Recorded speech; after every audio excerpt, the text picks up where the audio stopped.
Hello, friends, and welcome to Worldbuild with us, the podcast where we create fantastical worlds with help from you, our listeners. My name is Rob Hilferty. I'm here with my co-hosts Daniel Quinn and Courtney Staples. On today's episode, we are joined by the Future Diaries crew, and we're going to cut to that interview right after I shill to you guys about our socials and stuff.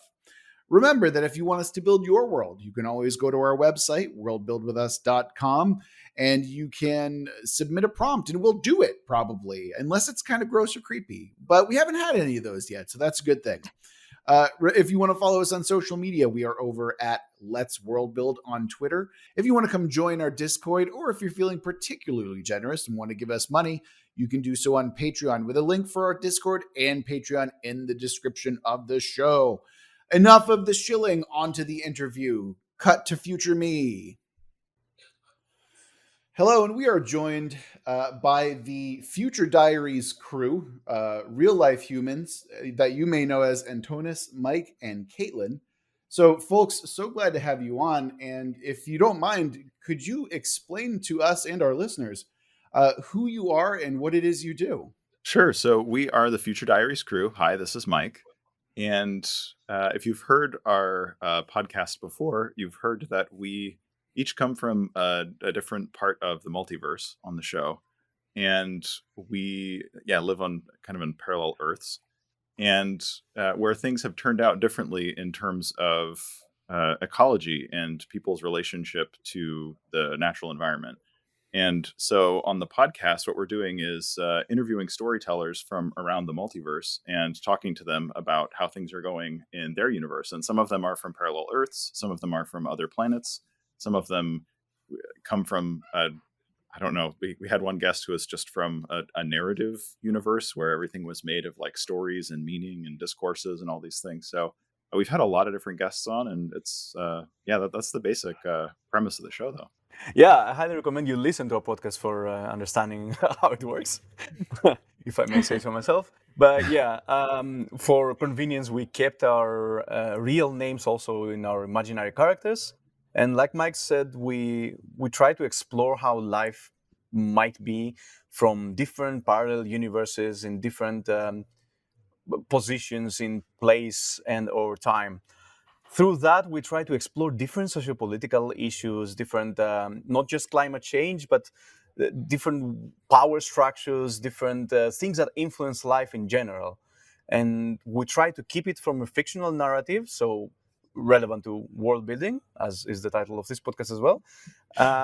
But always try to explore different narratives from real life into the fictional world. Yeah, I'm Caitlin, and I wanted to say this actually came out of a project that was actually funded by the city of Berlin, where they were calling for creative responses to the issue of climate change. And so there were people who had created like dance movement pieces, and all of this was happening over Zoom because it was early on in the pandemic, and just all kinds of ways of imagining alternate futures. And ours was imagining future stories. And from that came Future Diaries. Yeah, I think that's really exciting. And I think to get a really good idea of what your podcast is really all about. So we're going to throw to a clip from your most recent episode as of this recording called After They've Gone. And we're going to roll to that now. Finally, I could touch the stones of their bridges and walk in their cathedrals. I landed in what humans used to call Europe, walking through cities and towns, now abandoned and overgrown. There was beauty in desolation. Other species have reclaimed human spaces, even though humans have only been gone a couple hundred years.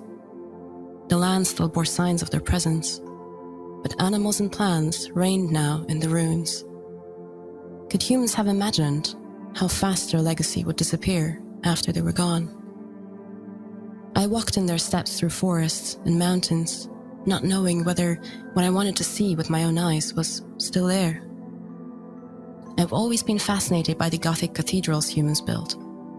They perfectly reflect this desire to rise higher than ever before, to tame the wild and bring symmetry into the chaos. And we're back because editing is magic. I just want to say that one of the things that I really love about your podcast is the way that you tend to take different disparate voices, like you've said before, you know, whether they be humans on alternate Earths or alien observers and everything else that you might see in science fiction. And you blend it seamlessly into a really fun interview format as well. I really do want to point out how unique and interesting that format is. Well, yeah, thanks. The podcast was kind of it was a collective project to come up with the format, and we came from different backgrounds in terms of what we were interested in the podcast that we wanted to put together. So Caitlin explained a little bit about how we came together as part of the storytelling collective that was funded by the city of Berlin. And partly what I wanted to do with the podcast was just interview other storytellers from the collective as a way to feature their stories. And it was just going to be, we didn't have this, kind of science fiction setting where all of us as interviewers were from different parts of the multiverse, but we were just going to talk to different people about the stories that they were writing. Yeah, I don't know, Antonis, if you could explain a little bit about the perspective that you came from that kind of mashed up with that. And then, yeah. Yeah, definitely. So, like Mike said, his idea was to interview people about more or less the same social and environmental issues that we're exploring in the existing podcast. But Mike's idea was to stay on the interviews and produce a podcast out of that. I came from a different universe, so to speak. So my idea was inspired by The War of the Worlds and the radio show that was done by Orson Welles several decades ago. What he did is basically he read a dramatized version of the novel on radio, and it was so believable, it was so impressive that people just ran amok, and because they thought it's a real thing happening. So I was very, very much inspired by that story, and for years I was thinking to produce a narrative only, a fiction and drama only podcast, trying to achieve the same situation. So through this project that Caitlin mentioned, Mike and I came together and we say, hey, I have an idea for a podcast. Oh, so do I. So from the two completely different ideas, we decided, wait a minute, what if we combine the two ideas and produce a fictional podcast that includes a very, very fictional story, but also followed by interviews. And in the beginning, the idea was to have the completely fictional part of the podcast followed by interviews of real people in 2020. Was it 2020 already back then, or 2021? 2030, I think, was the 2030 was a story right. environment, but I think our initial idea was to continue with interviews of real people from this universe. And then we kept brainstorming, we kept throwing different ideas around, and we realized it would be more effective, more impactful if we have an entire podcast fully fictional, because it would give us the freedom to explore these ideas further. So then we said, all right, we're going to invite real people for interviews, and it's going to be them that are providing the stories as well, since the workshop that we're participating in, and this podcast stems from, also invites other people to create their own artifacts. So we already have an array of stories to include in our podcast. So let's use that, but also continue on that narrative and have them play their own characters and interview them as characters of their stories instead of as the individuals that they are in real life. So yeah, we kept brainstorming on the different ideas, and we built what you know as Future Diaries now. I was wondering too if you could. It's worth talking a little bit about our different perspectives too, as we approach issues like climate change and ecological collapse and things like this. So Antonis worked on a project called Camp Collapse in Berlin, and that was something I was wondering if you could tell people a little bit about as well. The upshot in terms of how it relates to the podcast is I tend to be a bit more optimistic in terms of our ability to deal with climate change, and I'm a bit more of a technological optimist. At the same time, I feel like it's more of a pragmatic approach, which is that I don't have super high confidence necessarily that as humanity collectively, we're going to get our act together and deal with climate change. But if we are going to do something about it, I think it's going to come from more positive thinking and feeling like, what are the solutions? How can we actually do this? And so that's part of what I want in the stories that I like to choose and highlight and feature and sometimes even write. And in the interview scripts that I write, that's something I'm always trying to highlight is maybe more of an optimist's view and what can we actually do and how could people who are listening act. And Antonis comes from a bit of a different perspective with Camp Collapse. So I don't know if you wanted to explain that a little bit. Yeah, definitely. So I wouldn't say that it is on the opposite end. So Camp Collapse is not pessimistic, so to speak, but it's inspired by the concept of deep adaptation.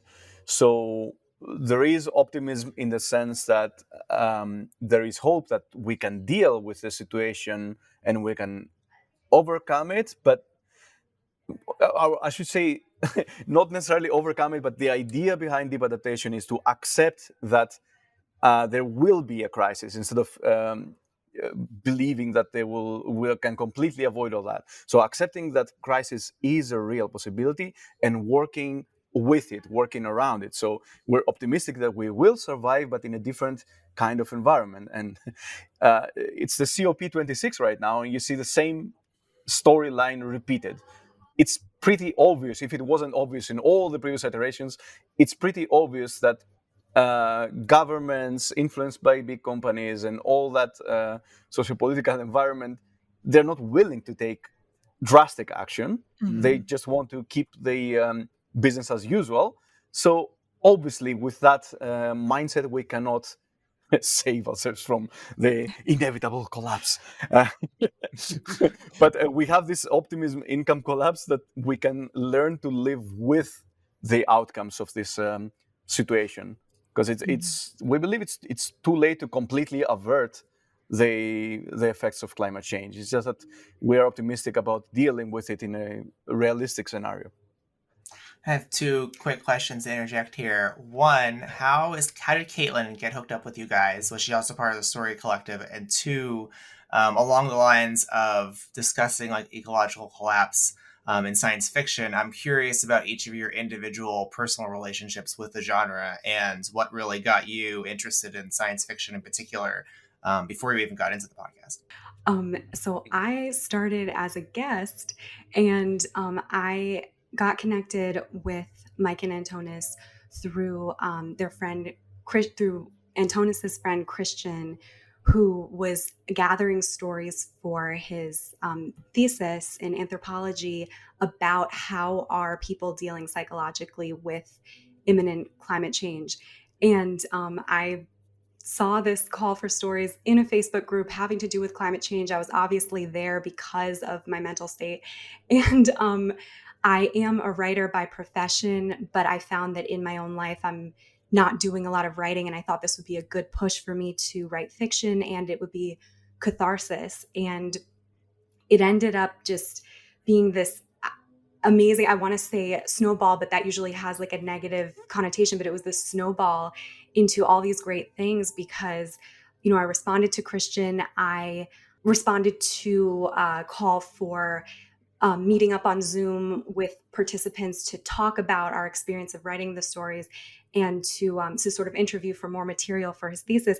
I ended up being the only one who came because of the extreme time zone difference, because he was in Switzerland or Berlin. I think originally from Switzerland and in Berlin. And so people had the wrong time, and we ended up having this great long conversation. And he connected me to Mike. And obviously that story I wrote became the basis for the episode I was on. And I was imagining a 2030 in a world just like ours, just exactly how I imagine it to be, people caring but not in the right ways. And basically I'm not a world builder myself and have really tried to push myself through this project to be more of a deep sci-fi world builder, but I was really just venting with that story. And so on the subject of sci-fi and my interest in it, I grew up interested in it, watching Twilight Zone, and was really interested in the moral parables that are available from the genre.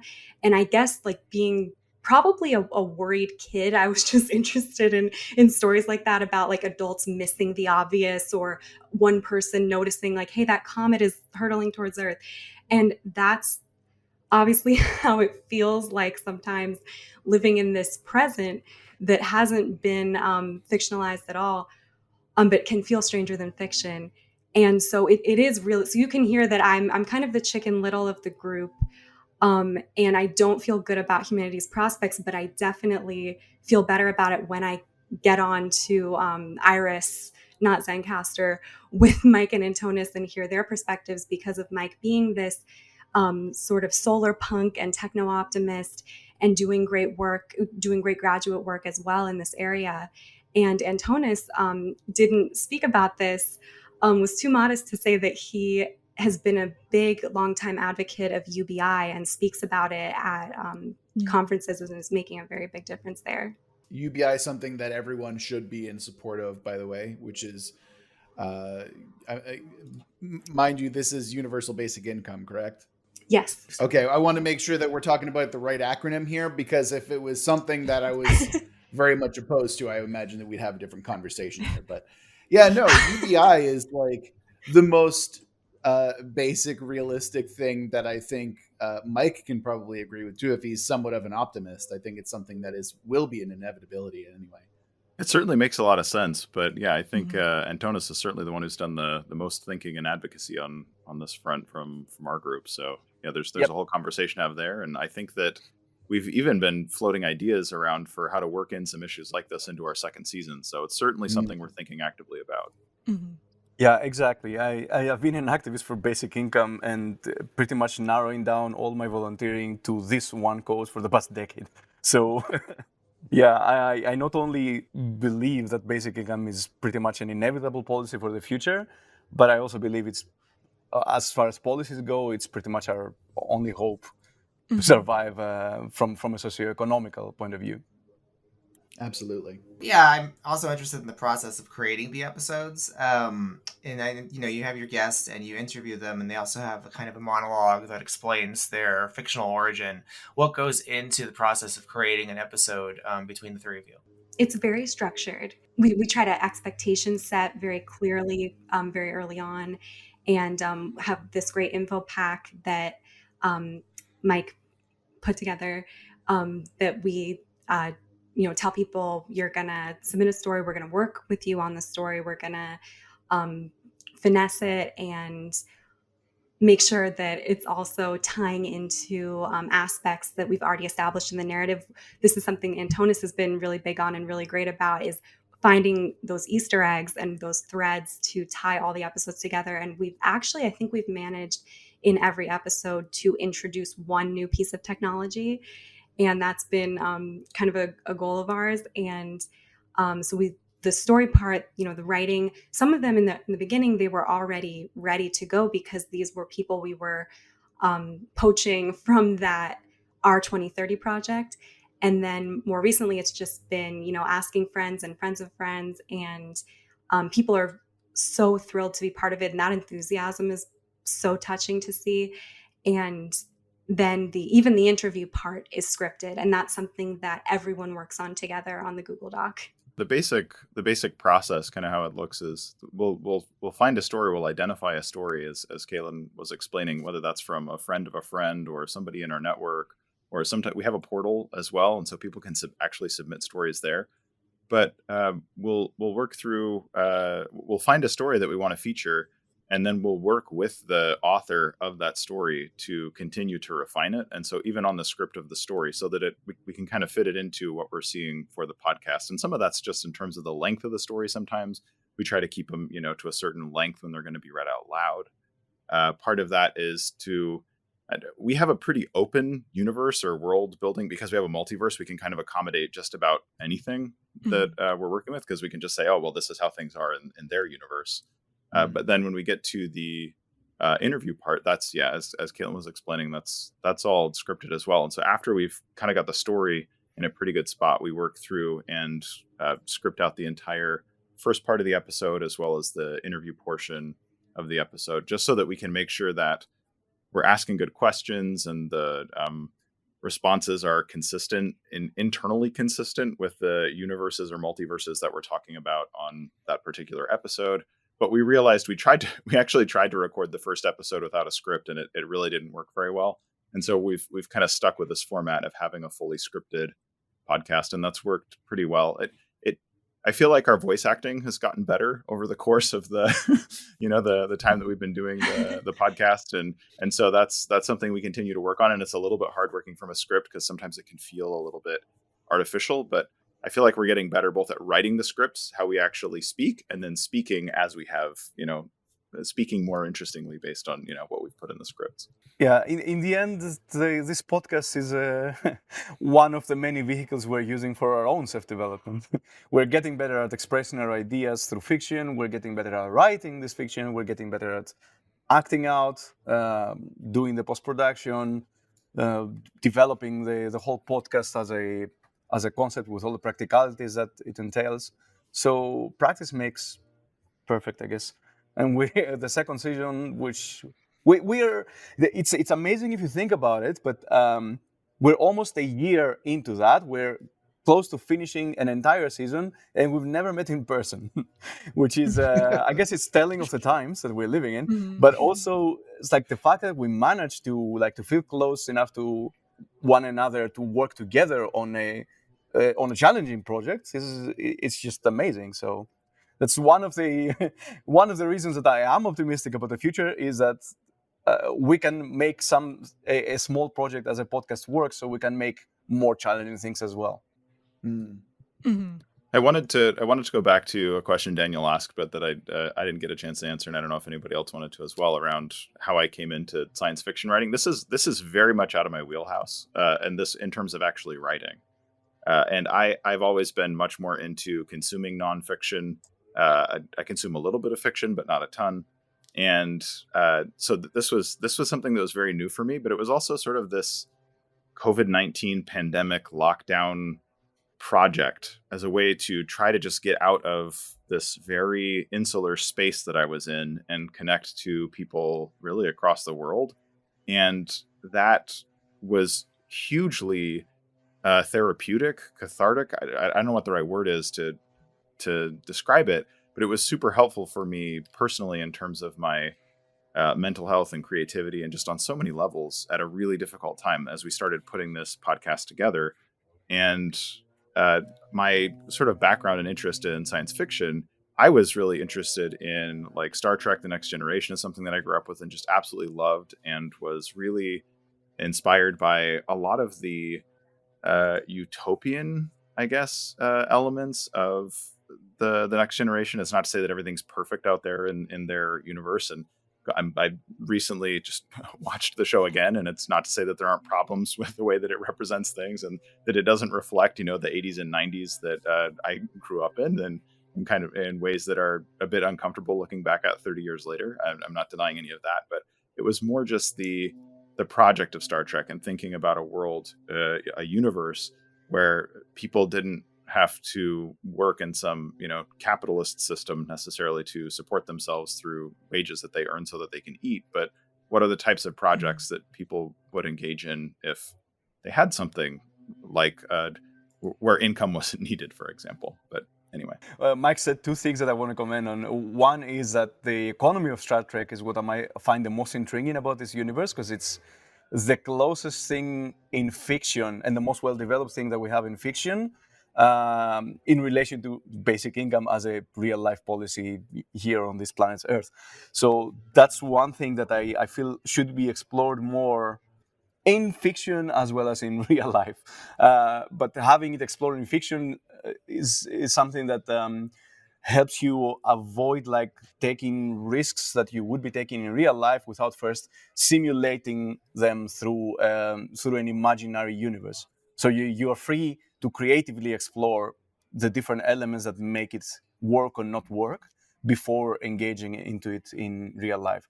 Although when it comes to basic income, we also have like a lot of real life proofs that it actually works even better than we've imagined. So that's one thing that Mike mentioned that I wanted to reiterate on. The other thing is about how creativity can help deal with different mental health issues. I think one of the silver linings of this pandemic is that it revealed the importance of mental health and destigmatized feeling the need to take care of your mental health and feeling it threatened as something normal, like we all experience.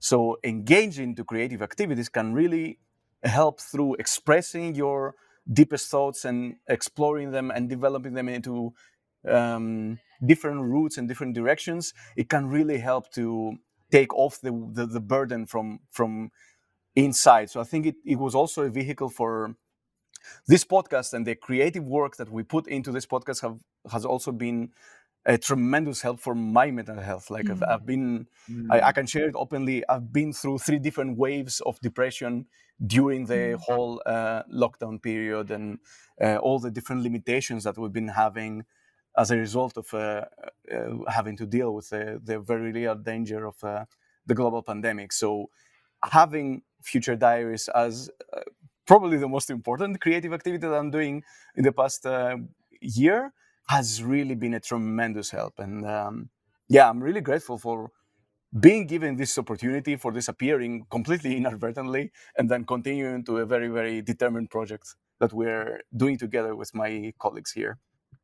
Yeah, I can totally relate to the mental health aspect, especially over the past, year and a half or so. And I remember one of your episodes, I think it's actually one with like an alternate version of you, where you talk about just being stuck inside all the time and like not even wanting to make art. You're just bored all the time. And that felt very, very topical for things right now. Yeah, that was the second episode. It was describing the story of an alter ego of me living in a colony in former Siberia. It was expressing basically the things that I was feeling internally, but in a fictional environment. So I was like, how much worse could this get? Let's explore that and let that out. So it got pretty dark. Yeah. It's you can really see in those first 3 episodes, they're fairly thinly veiled introductions to the 3 of us as people. You can learn a lot about each of us from listening to those 3 episodes. But yeah, no, really the theme and like the mission or the broader scope of what we're trying to do on Future Diaries, the thing that inspires me to continue to work on it is really something that we picked up from the Storytelling Collective, our 2030 that we worked on together. And that is that storytelling has the ability to both shape the present and also shape the future. And that as we thought about how it relates to the multiverse, if you think of things like string theory and think about this idea of, the universe is constantly splitting in all these different directions, and there are all these different, possibilities out there and universes that actually exist all the time. Kind of what we were thinking about is if you could broadcast, backwards in time back into the multiverse, you could actually improve the world around you by inspiring people farther back in the timelines to improve the world around them. And you would see the material effects in your own universe as people continued to work to improve their universes. And it turns out, like, I think that's, to the extent that you accept something like a multiverse as actual reality, which I don't know, there's plenty of good theory to suggest that may very well be the way that things work in our existence. And to the extent that you accept that, then why wouldn't you try to build a better world around you now and to help create better futures for other people? And at the same time, in very real practical ways, as we've been talking about, this has been something that's been a boon for my mental health and really helped me through the pandemic. And Donis was just talking about the way that it helped to, help him deal with difficult times through the pandemic. This creative process itself is very real and very tangible, even within our own universe right here and right now. And so both in the from the science fiction perspective, but also from the actual lived reality perspective, storytelling is this really powerful tool for creating new possibilities and new realities. And that's something that we really try to lean into on the podcast. And some of the stories we've told have come true. And that's been really amazing to see. Like one of our guests, Francisca, wrote about the aquaculture. This was a word we struggled with a lot, but it was also, I believe, graduate work she was doing and now she's doing it, and she's doing this aquatic farming technique, and that's supposed to be less burdensome to the ecosystem. And it's just amazing because that was the premise of our 2030 as activism, this idea of if you can see it, you can be it. And that really science fiction historically has preceded a lot of human advancement, that there were, Al Feldstein comics about going to space before we ever went to space. And Mike's story actually came true. The cross country trip in the EV he achieved. Yeah, so we recently got an electric vehicle and took our annual trip to Maine, and it wasn't exactly the same thing as the story that went on, or like the exact details of the story. But that trip to Maine is something that we do every year, and I was trying to imagine what that would look like in 2030, and in some ways that's already a reality. I kind of hope my story will not come true, but let's see. Yeah, I'm with you there.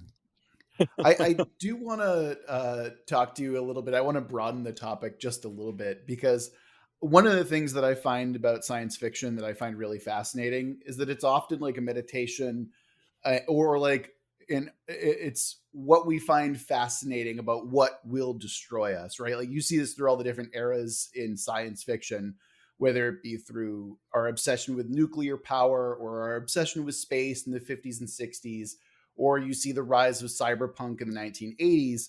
And your podcast often deals a lot with what is on everyone's mind, well, most people's mind, which is a lot of it has to do with climate change.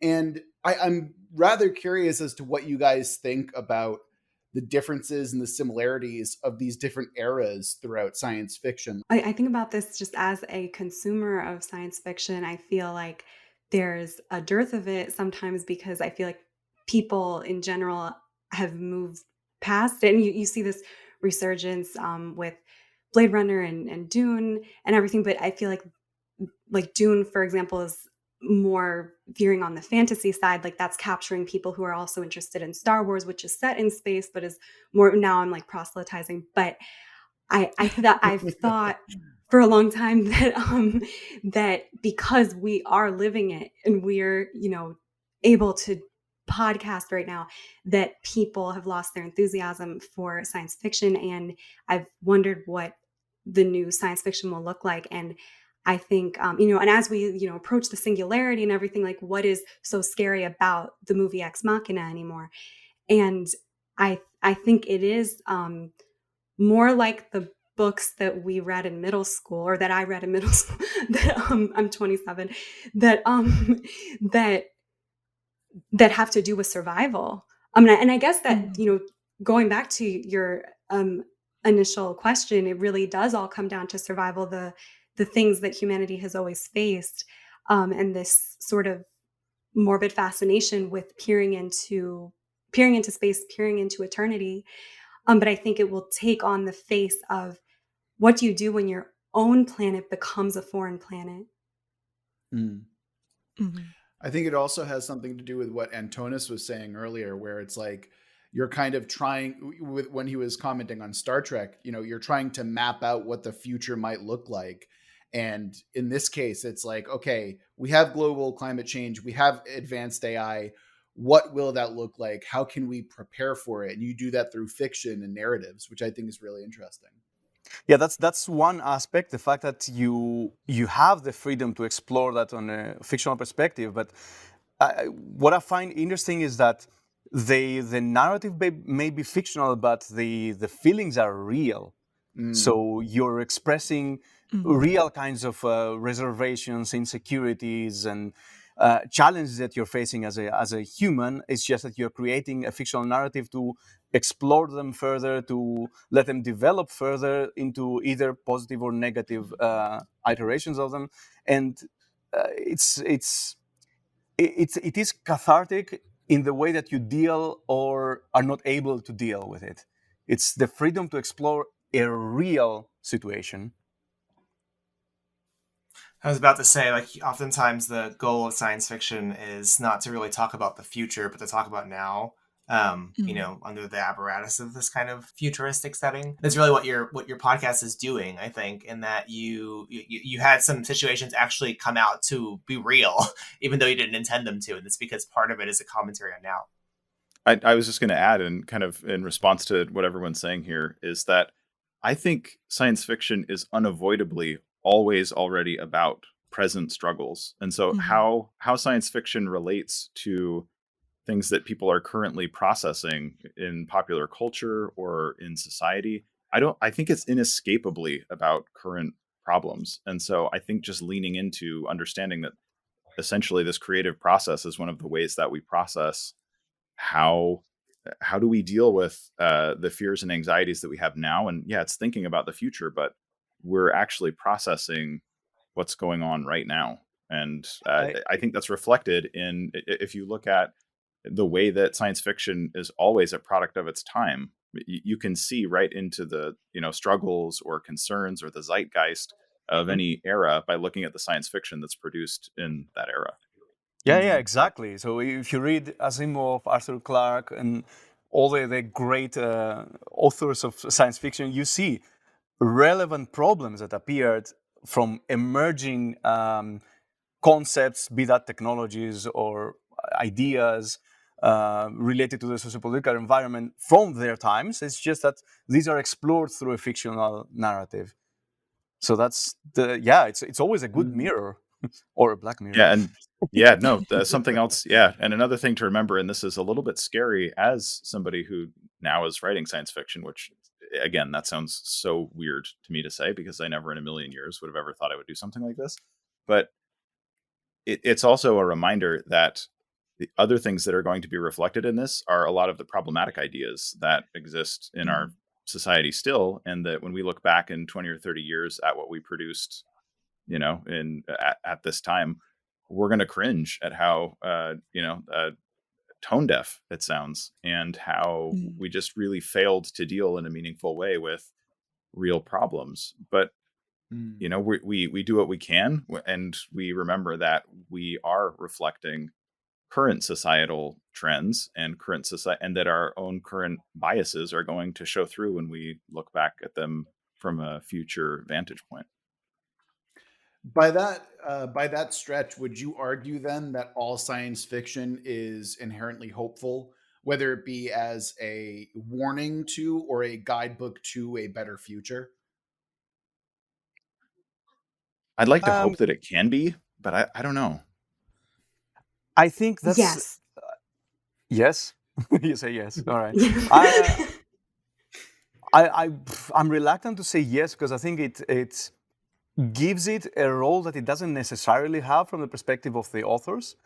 I think the authors are usually just like in every form of art. They're just trying to express something internal that they have, not necessarily to give a lesson or to attach any kind of purpose other than art for the sake of art, like Oscar Wilde used to say. So they're just trying to express something internal, not necessarily to make it like what you described. I think that comes retroactively, and that's a beautiful thing.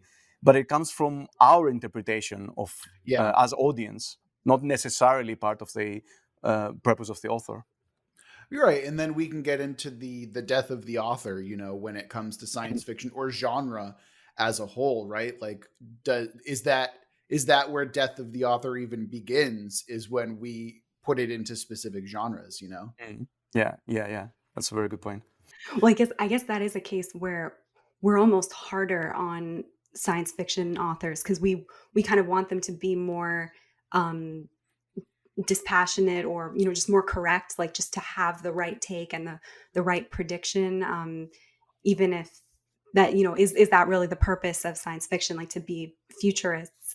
But to expand on my very terse yes earlier, I think I really like this idea that something about just the act of the creation and the struggle and struggling against what you're presently dealing with or what you're fearing about what's wrong with society, that is a hopeful message because it's kind of like a beacon. It's like a signal from a spaceship you thought was abandoned. And I probably want to think this because that's what we're doing here. Like, to think that even in times that seem like there's finality, like we have, year timelines and a short-term perspective on how bad things could get. The fact that we're still making things, that is the human triumph. Absolutely.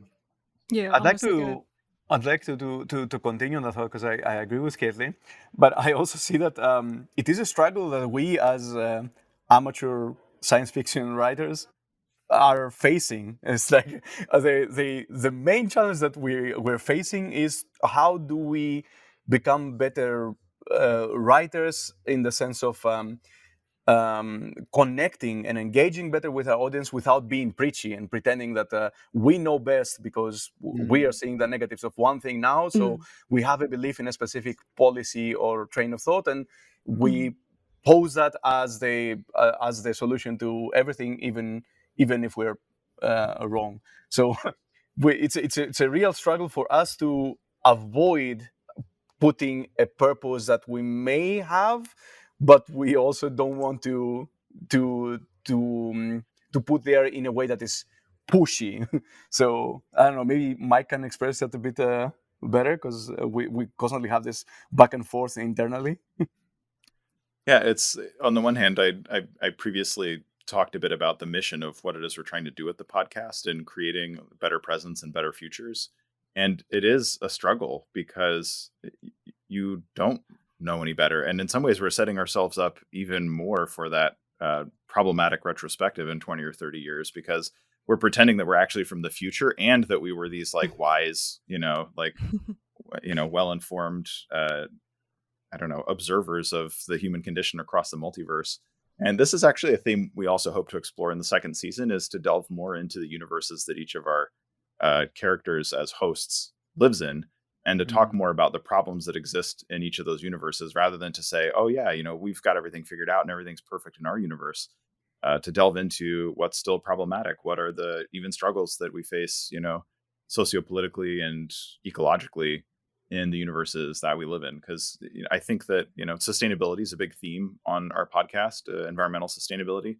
But sustainability, like other big concepts like justice, it's not a destination but a process, and it's never something that you're necessarily going to achieve, I don't think, but more something you're going to have to constantly reevaluate. It's this ongoing process of learning more and more about the world and more about the side effects of and byproducts of different ways that we intervene in the universe and in the world that we live in, and just constantly trying to be attentive to that and make the world better. I don't know. I think those are really great points, and especially the idea of having a solution in mind. It's almost expected. Like if you're in a debate with somebody and you say that something is wrong, they will automatically ask, well, how do you want to fix it?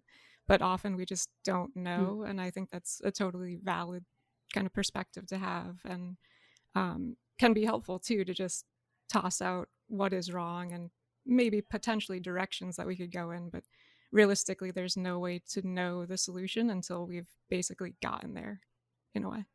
Right. And those are the interesting conversations, I think. That's where the conversation starts, is, okay, so here are some of the problems, but what do we do now? And we have different ways of evaluating what kind of some solutions are that are better than others, or that might help us achieve a particular goal faster or more efficiently than other paths. But yeah, that's the political process too, is trying to get other people on board with the vision of the future and of society that you have, that you hope other people do too. One of the reasons why when I was listening to your podcast, I thought it would be great to interview you guys is because oftentimes in media, we're seeing, on the big screen, even, in texts that are being published right now, they're a few years behind the climate of the writing. And so oftentimes what we're seeing on the big screen is this very negative, still cyberpunk view of the world that's not as utopian as what we had in the 90s with Trek and all of that. And your podcast is one of the few things doing that, a little utopian view of the future, even if it has a little moralistic angle. So that's why I thought it was great to talk to you guys. Yeah, we just that as even though on the podcast we do try to cover at least some optimistic universes, a lot of the ones that a lot of the people that we interview and the stories that we hear are also pretty dystopian. And ultimately, the act of creating the podcast, we hope, can inspire people in our universe and others to, I don't know, take some action and avoid some of the problems that the guests that we have on the show have encountered. But I mean, we can't actually predict the future. We don't know how things are going to turn out. But yeah, I think that's part of. I think that's part of what we're up to. Need more Star Trek. Funny aside, I was asked by my wife, if you could live in any fictional world, which world would it be? And I surprised her when I said Star Trek, because I'm not really a big Star Trek guy. But I was like, objectively, it's the best universe to live in. Like, let's be real. If I lived in like Harry Potter world or, like the Marvel universe or something like that, 99% of the time I'm going to be a regular person. But in Star Trek, I'm guaranteed to have like a utopic life where I can pursue whatever I want. So objectively, it's just the best option to go with for the normal person anyway. I mean, now I have to bring it back to basic income because yes, exactly.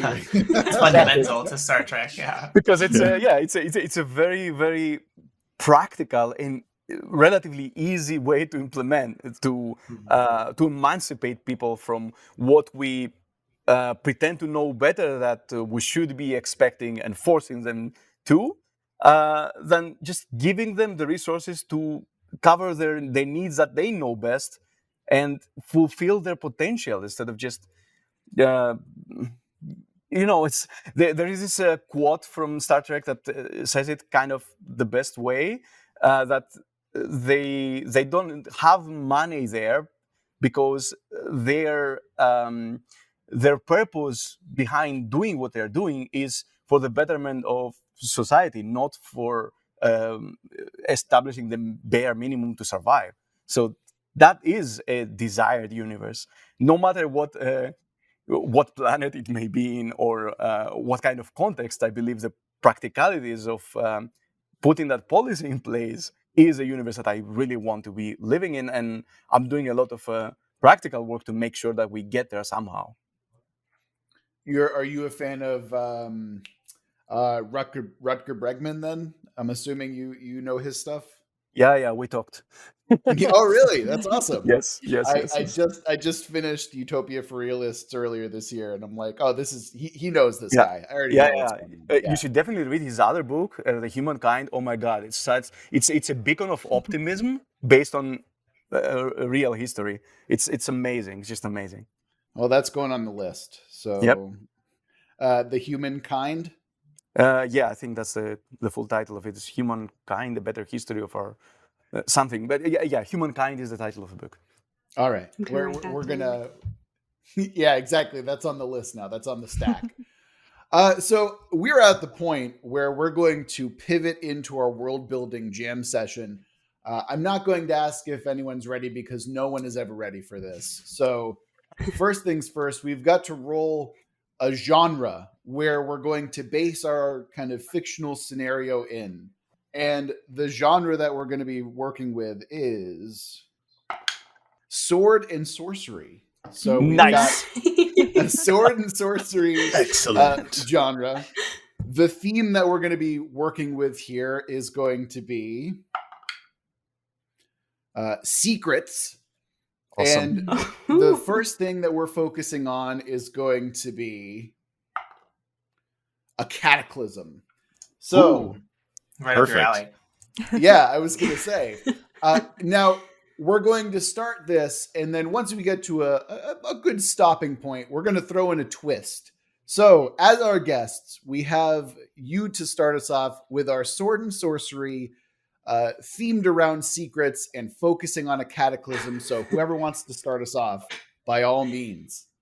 Well, first of all, I have to say that I love this because I'm a big Dungeons & Dragons fan. And I've also started, after writing for Future Diaries, I also went back to facilitating, to being a DM. And the next thing I want to do is to write some stories of my own to, to facilitate games. And I'm also a game designer on the side, so. Yeah, It you're helps. you're He's our you're dark amongst horse. friends for sure. Yeah. Yes, I assume that. So let's have at it. Let's go. Let's make it happen. Yeah, let's do it. I'm imagining like a queen and her mage who so the queen learns through the mage of some uh impending doom, some cataclysm that's coming, and the secret is I don't know, like keeping this from their people and disclosing it at the right time. And I feel I like we need think to I come have a up with some better like secret. character names Yeah, or I think. something. No, All right. yeah, Ooh. I think I have a Oh, better secret oh, because I what think is there it? is an external challenge and an internal challenge. So the external challenge is that she heard from her mage that there is a cataclysm coming and they should be preparing their I don't know, their dungeons to secure people Defenses. from Yeah. all the physical protections. But at the same time, like they're facing another danger from another tribe. So there is a king on across the I was about to say across the universe, across the river, like on the mountain that is far away, and they're about to attack the castle. So she's like, "What should I be doing? Like, should I be preparing to survive?" To survive the cataclysm that will for sure basically kill all of us, including my opponent from the other side? Or should I just keep fighting the last fight and die victorious? Okay. It's very Game That, of Thrones. yeah. Very. That actually makes me think: is the queen keeping things secret in hopes that the cataclysm will take out the enemy and then wipe them out, and then she'll have defenses? Yeah, this Is is that this is like a Cold War parable. Yeah, yeah, exactly, absolutely. exactly. And also I think it's a requirement for me that this world be like medieval-ish, but like as interpreted through the 70s, so like mid-century medieval style. Love it. I'm Mid-century totally down medieval. with that. That's Yeah. great. I would also not shy away from the possibility of this kingdom being in a different universe. I mean, this is sword and Yeah. sorcery after all. It's true. Exactly. True. Yeah.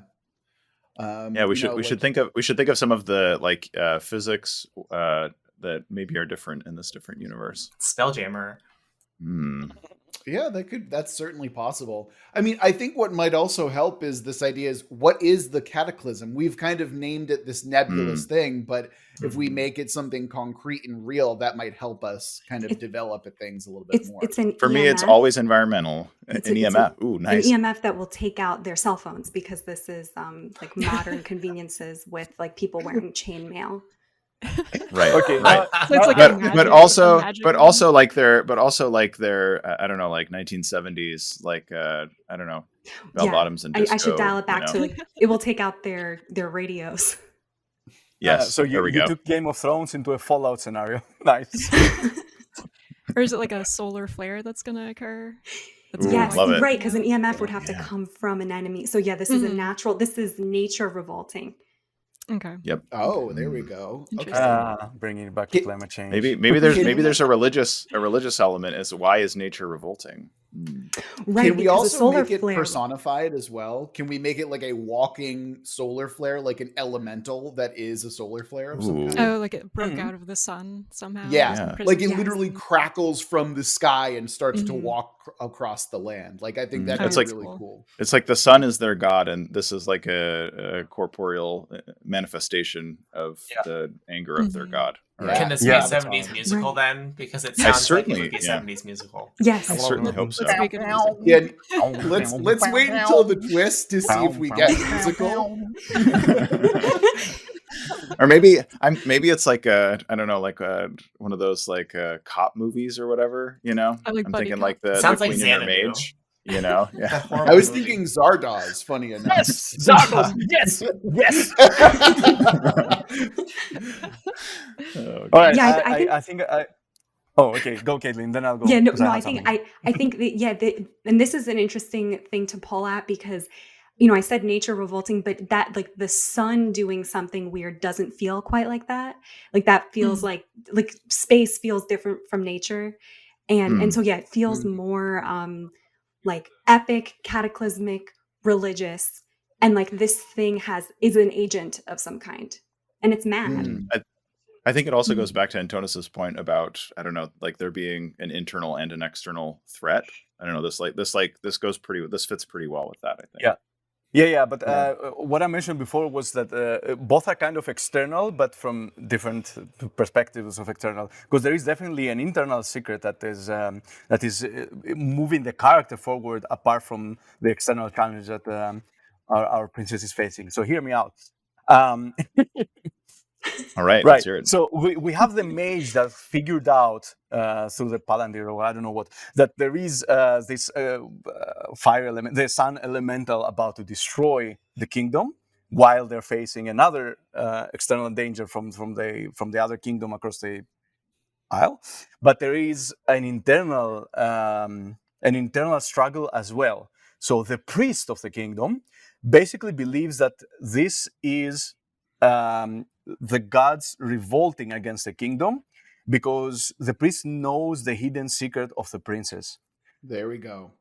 So the princess is yes. So the princess is set up with the prince from the kingdom that is about to fight them, to basically calm things down. But she doesn't want to marry him because she's more into women. So. So the priest knows the secrets, and it's like, yeah, this is definitely, God will punish that. There's no way you're gonna get across like that. So either you suck it up and you grow up and you marry the prince and protect our kingdom from both external impending dooms, or we'll just all die because of your sin. But here's I don't know, a pre-twist, because I don't know if there's a twist that's coming. It turns out that the elemental like fire manifestation is not actually mad at the princess for like being in love with the prince's sister from the other kingdom, but that the elemental is actually mad at the priest for the hypocrisy of pretending that he's holier than the rest of everybody else when actually he has a secret. So I don't know what that is, but we could run with that. Maybe the twist would tell us that. I was going to say, maybe. Yeah, I think that at this point we throw in the twist and see what we get. So the twist is they're all clones. So they cannot. I don't know what that means. Oh, I don't know what that means. Look, this is why it's a twist, is because now we have to reconcile what the fuck does that mean. Well, this is the multiverse. That's what's going on here, right? So the mage in conspiring with the queen actually is splitting the universe and has created this alternate universe where everyone is a clone, of the previous universe. As a way to that they can then try to escape from. It gives them the opportunity to try to deal with the impending cataclysm multiple times. But I think everybody's safe, because if we learned anything from science fiction, is that clones cannot shoot straight. That's fair. Well, if that's the case, then why aren't we already at peace? Like, what's happening if that's the case? Palpatine, I don't know. Yeah. Well, maybe Palpatine is also a clone. Oh my God, that is I think that they've created this alternate universe where everyone else is a clone, and they're going to try to escape to it. I don't know, because they know that the clones can't shoot straight. That's how they're going to get out of it. Wait, is this just a simulation? Yes, like they've like replicated everyone. They have, as like how people in war rooms have like the chessboard with the pieces. They're doing that, but with people. Oh my God, yeah. They're like running simulations by like just tossing their duplicates into these scenarios. War games. Yeah. The princess is the female equivalent of a free guy. I haven't seen that yet. I haven't seen it, but I'll accept that as real. Yes. Oh man. So wait, is this the result of some like cataclysmic spell then? Like is the solar flare not actually a solar flare, but a reset that's come to like take everyone back? It's like the universe's way of trying to like undo the magic that's been done. It's a glitch in the Matrix, I guess. It's I'm thinking a bit of Loki actually, and Trickster. Oh yeah. But also like I'm trying to remember the name, who like the people who come to like prune the universe to keep it the authority, right? Timekeepers. Yep, the timekeepers. There you go. who come to prune the universe, the timeline, and keep it all together.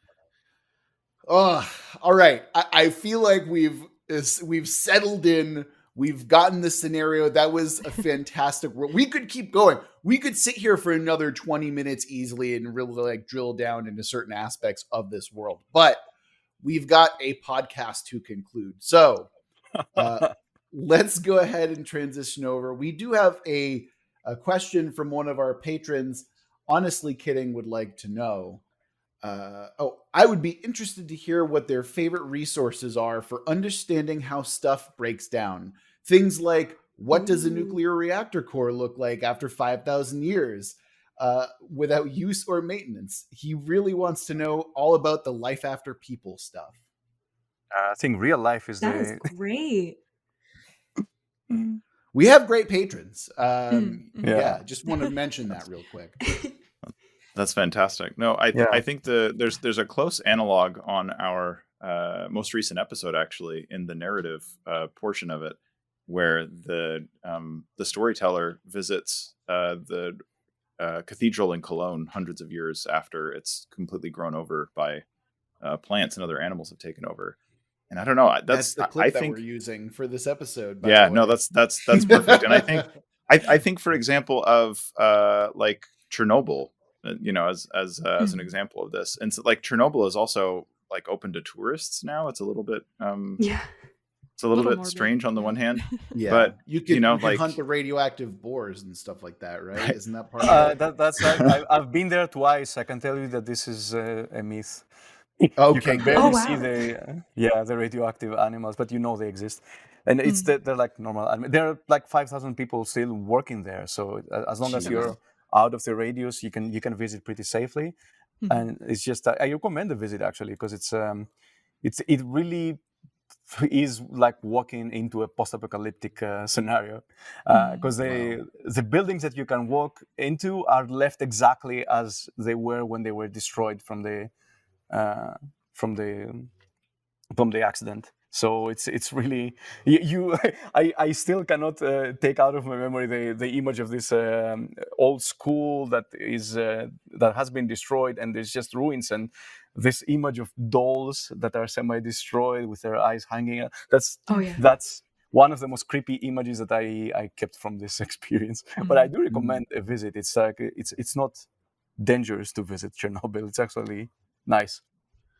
I was just going to say, we also have examples of ruins all the way from thousands of years ago that have been, some of them have been preserved and you can visit, and there are still others that are being discovered all the time from different civilizations. So I think looking to real examples of things that we can see from the past is a great way to, I don't know, imagine what some places might look like after they've grown over, or after they've gone.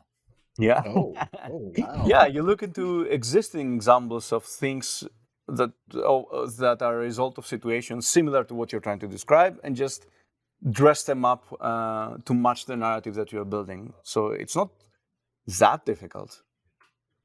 I think it's more difficult to imagine how people feel in this in the new, because the way people develop and the way they experience the world around them is influenced by a variety of systemic reasons. It's not just we cannot assume that it will be the same as people in the medieval ages felt when something else was destroyed that is similar. So that's the most difficult part that I feel we have to explore and express in a believable manner in our podcast.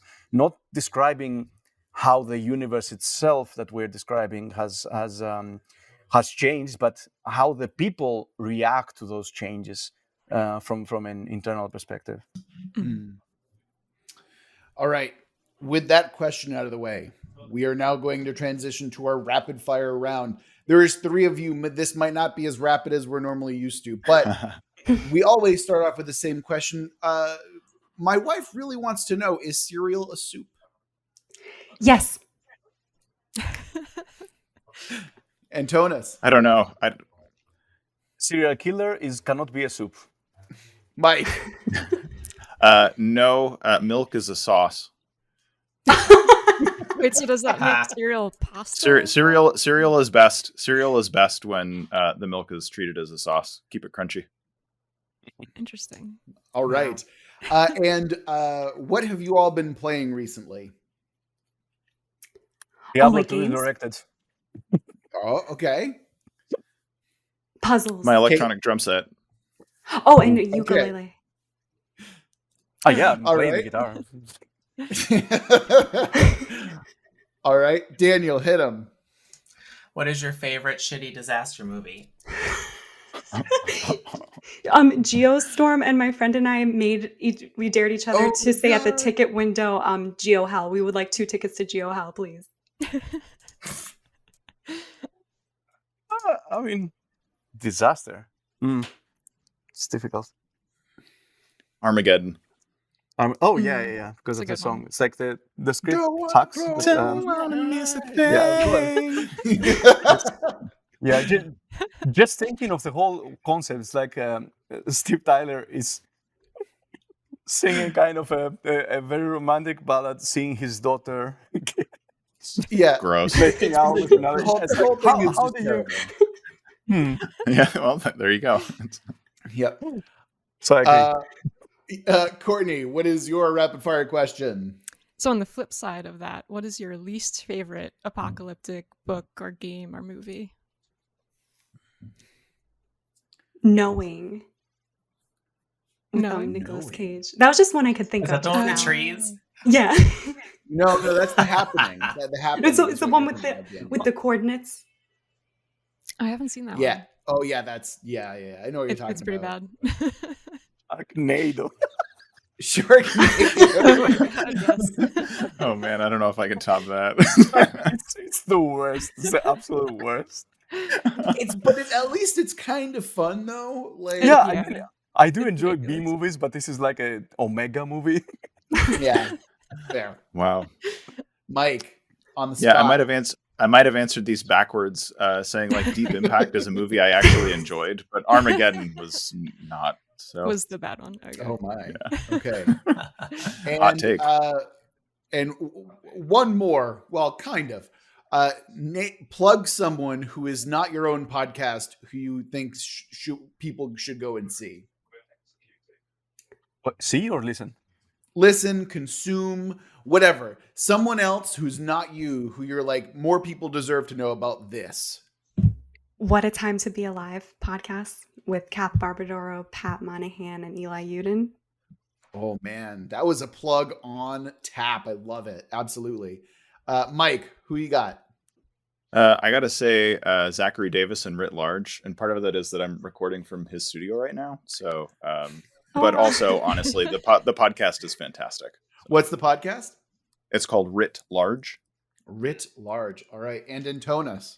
So, Lord of the Rings is back into audiobook version, and now the new version is read by Andy Serkis. I cannot imagine a better. Really? Wow. Yes, Yeah. yes. Wow. So that is incredible. Wow. And finally, tell everyone where they can find your podcast and your socials and all that good stuff. In the future, Well, technically, yes, because by the time this comes out, it will be the future from That's where we true. are now. That's right. So No, the website is futurediaries.show. And you can find the podcast there or on any of the other major podcasting platforms, wherever fine podcasts are distributed in your universe. Oh my. What about you guys? Do you have anything that you have to plug for yourselves? You can follow me on Twitter, Caitlin Greller. you can follow me too. It's Antonis. It's Antonis. And Mike, do you want to plug anything else? I Not would at just all. say I would just Okay. say stay tuned. I've got some things in the works, but nothing to announce right now. So. Excellent. All Interesting. right. Thank you all so much for joining us on the podcast. It's been really fun, really great conversation. And yeah. Thank It's you. been our Yeah. pleasure. Thanks so much for having us. Yes, it's been a real pleasure. And we're back. That was a really interesting conversation. Lots of talks about sci-fi. Daniel, you must have really enjoyed yourself. Yeah, I haven't. The only other show that I've seen that's similar to that's called Flash Forward, where they show a little bit of a preview of a potential universe and then discuss it. But what's interesting about this one is that they have a particularly like utopian vision, like a very specific a moral goal, with respect to what they're doing. Yeah, but I think what I like about the podcast as well is that, as you would often say, you don't want your settings or your message to hit you over the head like a 2x4. And I think that what their show does really well is just show like a utopic vision for the future, or like it shows an aspect of world building through the lens of climate change, but it does so without being like, hey, nudge, nudge, wink, wink, and like elbowing you in the side about it, Right. I say that, I mean that in a positive way when I say moralistic. No, I agree. I'm agreeing with you. Yeah. Yeah, and I really love the focus on climate change, since that's definitely a major interest of mine, and it's refreshing to see it being talked about in this way from the point of view of like people who don't really exist yet, or exist in different universes. Is really fascinating. Absolutely. Also, I don't know if you could tell, but like everyone was so excited to get that world building jam session, and I'm like, this is one of my favorite things about the world building jam session is that everyone's like, yes, like ready. You can tell they're writers too, so they're like, oh, I'm so ready, chomping at the bit to get at it. It's so good. I love the direction that we went in. What was it, like medieval through a 70s lens? Yeah. And yeah. I was thinking of Dragon Slayer for some reason, although I think that might be 80s, but still, I'll stick to Zardoz like I was talking about earlier. Yeah. Oh man. Yeah. And with that, I think that'll do it for this episode of World Build with us. Remember that if you want us to build your world, you can always go to our website, worldbuildwithus.com, and click on the little button that says submit prompt. You can tell us what you want us to build, and we will do it for you, as long as it's not creepy or gross. And if you want to follow us on social media, we're over on Twitter at Let's World Build, or if you want to follow us on Discord, or if you're feeling particularly generous and want to give us money on Patreon, you can do so with a link for those in the description of the episode. That'll do it for this episode of World Build with us. Remember that we love you very much, and we're going to get through this together. Until next week.